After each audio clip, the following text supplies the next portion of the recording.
Hey everyone, it's Jen with ChappyPlans. Thanks for joining me for another daily journal. If you'd like to see what I'm going to do, stick around.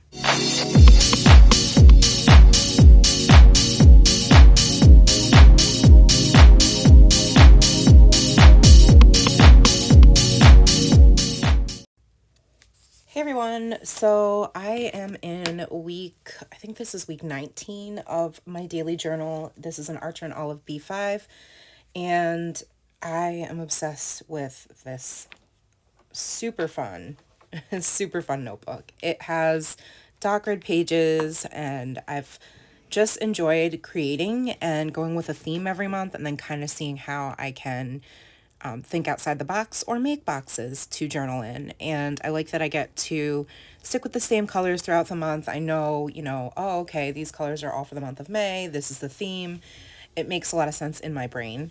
And I'm just using a Micron 05 sized felt tip pen. They're pretty awesome. I got them at Michael's in a big pack of different sizes. It's archival ink, so it won't fade or anything. It's waterproof. So I really like using them. I also have the Tombow ones. I prefer these, just it's personal preference. I just like the way that they feel in my hands just a little bit more than the Tombows, and that's just me. So definitely give each one a try, or try something else. It doesn't even have to be any of these. But I just like these. I think they make a nice, bold, thick black line. And so for the month of May, I'm going with this sort of retro daisy vibe, and really like the colors that I chose. And you can see last week's process. I'll link that in the description box. Or not the description box. I'll link it at the end of this video.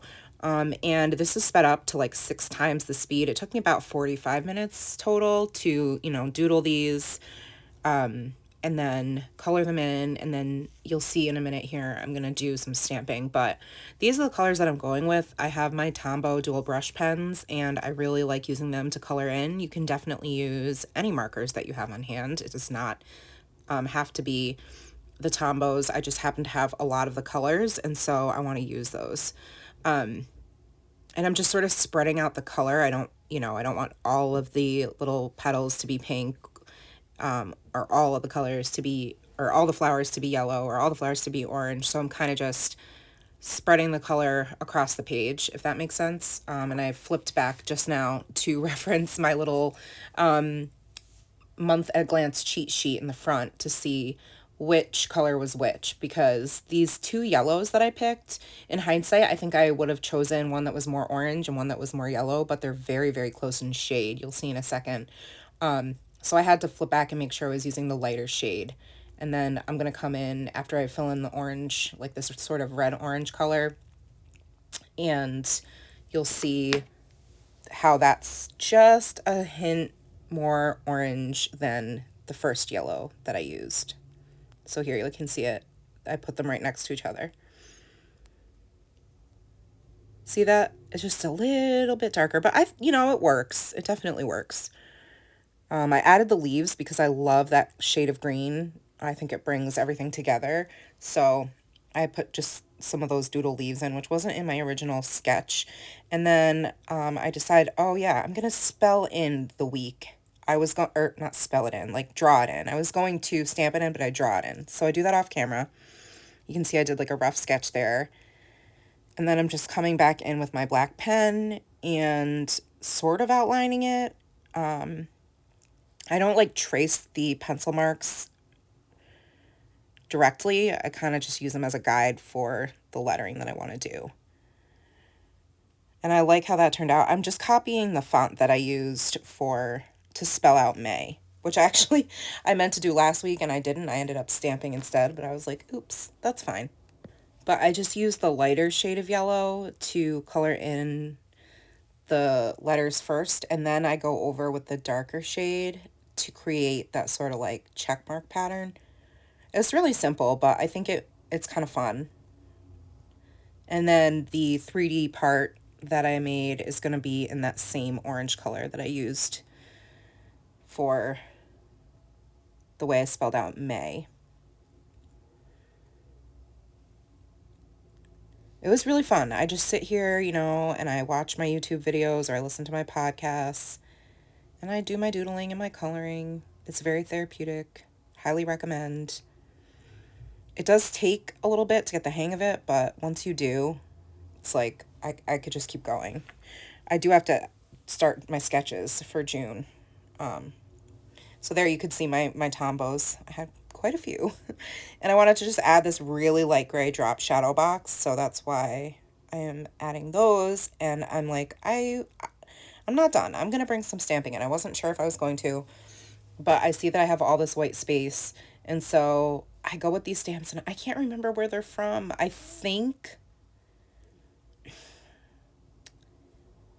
honestly, I don't know.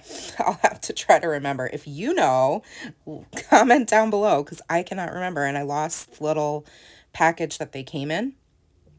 But so I'm just going to stamp a few of they're buildable stamps. So I'm stamping the first layer using fossilized amber and kitsch flamingo.